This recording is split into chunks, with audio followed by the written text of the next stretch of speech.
L'onction brise le joug. Vous le voyez? Mais si l'onction brise le joug, la non-onction va augmenter le joug. Si je suis à la bonne place, je vais avoir une onction pour poser le joug dans la vie des gens. Lorsque je vais enseigner, lorsque je vais prêcher, je vais faire du bien aux gens. Mais ces mêmes personnes peuvent aller de dimanche en dimanche dans une église et avoir leur fardeau qui s'accumule au lieu de disparaître. Parce que celui qui leur annonce l'évangile n'a pas l'onction pour faire ce qu'il fait, n'est pas à la place où il doit être. Et si l'onction brise les jougs, la non-onction augmente le joug. C'est pourquoi nous recevons parfois des conseils de chrétiens bien intentionnés, des enseignements de personnes bien intentionnées, mais au lieu que nos problèmes disparaissent, ils augmentent. Parce que c'est l'onction qui brise le joug. Et l'onction de Dieu est efficace lorsque je suis à la place où je dois me trouver. Est-ce que vous me suivez? Amen. Alléluia. Ne croyez pas que parce qu'un enseignement porte la mention la Bible dit, alléluia, c'est automatiquement quelque chose qui va vous affranchir. Il y a des milliers d'enfants de Dieu qui sont liés chaque jour par des versets bibliques sortis de contexte. Et la Bible nous montre que Satan lui-même est venu trouver Jésus-Christ avec des versets bibliques sortis de contexte. Qu'est-ce que cela signifie? Cela signifie qu'il y a plus de puissance dans des versets bibliques sortis de contexte pour égarer les gens que dans le manuel du parfait petit sataniste. Sinon, Satan serait venu trouver le Fils de Dieu avec l'arme qu'il avait la plus puissante. Or, il n'a pas trouvé plus puissante que des versets bibliques sortis de contexte. Et cela fait réfléchir. Cela signifie que jour après jour, en écoutant la parole de Dieu, si on n'entend pas le réma qui libère, on peut être asservi jour après jour au lieu d'être libéré. Alléluia. La révélation de ces paroles est claire. Amen. Ce soir, si vous êtes venu voir un pasteur classique, vous n'êtes pas tombé à la bonne place. Amen. Parce que je refuse d'être classique. Je veux être qui Dieu veut que je sois. Amen. Et je ne veux pas ressembler à un tel, je ne veux pas prophétiser comme un tel, je ne veux pas prêcher comme un tel, et je ne veux pas que les gens essayent d'être moi. Le plus grand mal qu'on puisse faire à une personne, c'est d'essayer de faire en sorte qu'il devienne nous. Parce qu'il est appelé à être lui. Et la différence, frères et sœurs, n'est pas une tare. On a souvent regardé dans notre santé la différence comme une tare, la différence est une qualité. La différence est une qualité que Dieu nous demande de développer. Et dans notre différence, Dieu nous a oint pour faire ce que personne d'autre ne pourra faire. Amen. Et ça vaut le coup d'être critiqué par beaucoup. Est-ce que vous suivez? Quand vous êtes à la bonne place, ça vaut le coup d'être critiqué par beaucoup. Parce que lorsque l'onction marche, amen, vous pouvez prêcher certaines choses et avoir la démonstration de ces choses-là. Alléluia. C'est pourquoi un prédicateur de plus en plus doit prêcher ce qu'il vit et vivre ce qu'il prêche. Amen. Si un tel prophétise en disant s'il parle l'Éternel, tu n'es pas obligé de faire la même chose. Ça ne veut absolument pas dire que c'est vraiment l'Éternel qui parle.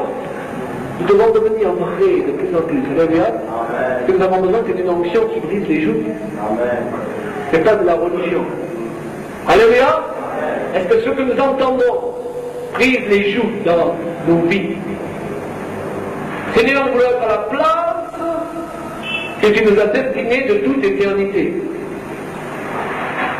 Le Seigneur dit à Jérémie, lorsqu'il l'appelle, lorsque tu étais encore dans le ventre de ta mère, je t'avais établi prophète pour les nations. Et dans le texte original, il dit, je t'avais donné, selon certaines traductions aussi, surtout des traductions anglaises, je t'avais donné prophète pour les nations. Amen. Chacun de nous, alors que nous étions encore dans le ventre de notre mère, et avant même que nous soyons dans le ventre de notre mère, Dieu nous avait destiné à une tâche précise. Il nous avait donné comme cadeau à ce monde et comme cadeau à l'Église. Tournez-vous vers quelqu'un, dites-lui, tu es un cadeau. Tu es un cadeau, hein? Tu es un cadeau pour ton pasteur. Le tout, c'est de ne pas devenir un cadeau empoisonné. C'est souvent le cas, alléluia.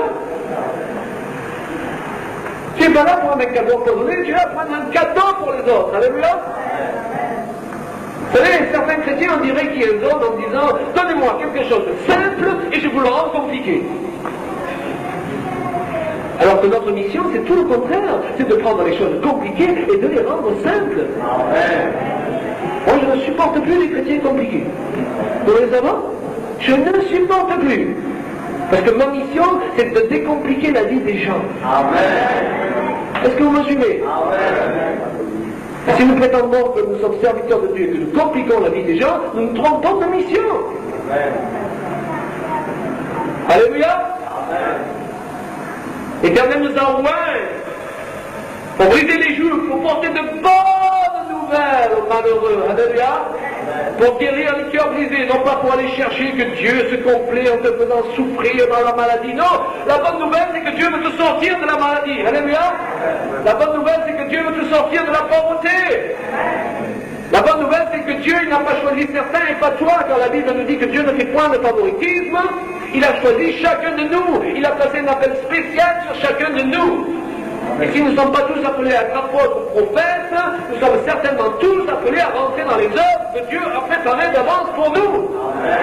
Et le diable le sait, et il fait tant d'efforts pour t'empêcher de rentrer dans ses œuvres, parce qu'il sait que si tu rentres dans ses œuvres, tu rentres dans ton onction, et en rentrant dans ses œuvres et dans ton onction, tu vas faire des ravages dans ses rangs. Et il ne veut pas, et il est prêt à tout pour t'empêcher de rentrer dans ton appel. Il est prêt à te faire marier avec la mauvaise personne.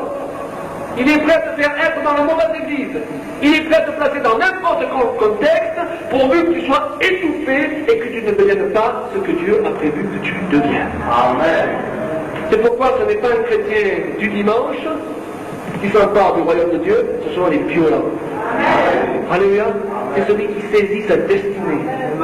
Nous avons tous une destinée sur cette affaire. Alléluia. Celui qui se sent le plus petit ce soir, Dieu ne l'a pas oublié. Il a une destinée. Et réussir sa vie sera réussir sa destinée. Amen. Pas en essayant d'être moi, en essayant de découvrir qui vous êtes supposé être dans le plan de Dieu. Amen. Amen. Mais le diable aussi, il a une destinée pour nous. C'est ça le problème. C'est qu'il y a deux destinées sur notre chemin. La destinée de Dieu et la destinée du diable. La destinée de Dieu, la réussite, et la destinée du diable, la destruction. C'est pourquoi nous devons lutter pour notre destinée. Alléluia. Nous avons un livre sur ce sujet qui se trouve ici, qui s'appelle Lutter pour sa destinée. Et alors que je marchais dans les rues de Libreville, j'ai entendu la voix de Saint-Esprit qui m'a dit: écris ce livre pour le peuple de Dieu. Pour que le peuple de Dieu se rende compte que la destinée à laquelle il est appelé ne va pas lui tomber dessus toute seule. Il faut lutter pour sa destinée. Nous le disions hier. La bénédiction ne vient pas facilement. Les problèmes viennent facilement. Vous avez une seule chose à faire pour que les problèmes arrivent. Vous savez quoi? Vous vous levez le matin et les problèmes arrivent. Ça suffit. Ok? Il ne faut pas faire d'efforts pour que les problèmes arrivent, ils arrivent tout seuls. Vous n'avez pas besoin de prier pour que les problèmes arrivent. Vous avez remarqué qu'ils arrivent tout seuls? C'est comme en France ici, les problèmes arrivent tout seuls. Je veux dire, vous en avez trop à votre goût et à mon goût ici aussi. Et quand vous êtes dans le ministère, n'imaginez pas qu'il va y en avoir moins, il va y en avoir plus. Donc il va falloir devenir plus agressif. Ce sont les violents qui s'emparent du royaume de Dieu. Parce que le diable veut nous faire tromper de destinée. Il veut que s'accomplisse pour nous la destinée qu'il a pour nous, c'est-à-dire la destruction de nos rêves. Mon ami, continue à rêver. Parce que tout est possible à celui qui croit.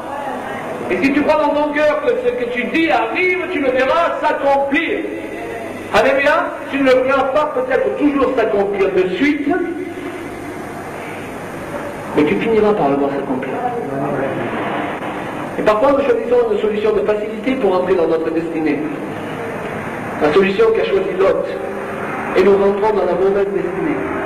Vous savez, Lot, il a vu les plaines bien vertes et tout, il a vite pris le devant sur Abraham pour choisir cette destinée, mais il n'avait pas le regard spirituel pour voir dans le futur ce qui allait advenir de ces plaines-là. Et quand tu te maries, quoi que ce soit que tu fais, ne vois pas de suite ce qui se présente devant toi. Vois ce que ça va devenir après. Alléluia. Alors Dieu ne te laisse pas séduire par le premier qui parle. Ne te laisse pas séduire par le premier pasteur qui parle. Tu as besoin d'être dans les mains de quelqu'un qui va t'enseigner comme il faut, qui va prendre soin de toi, qui va te bénir. Alléluia. Alléluia. Tu dois voir dans le futur ce que va être ta vie dans le futur.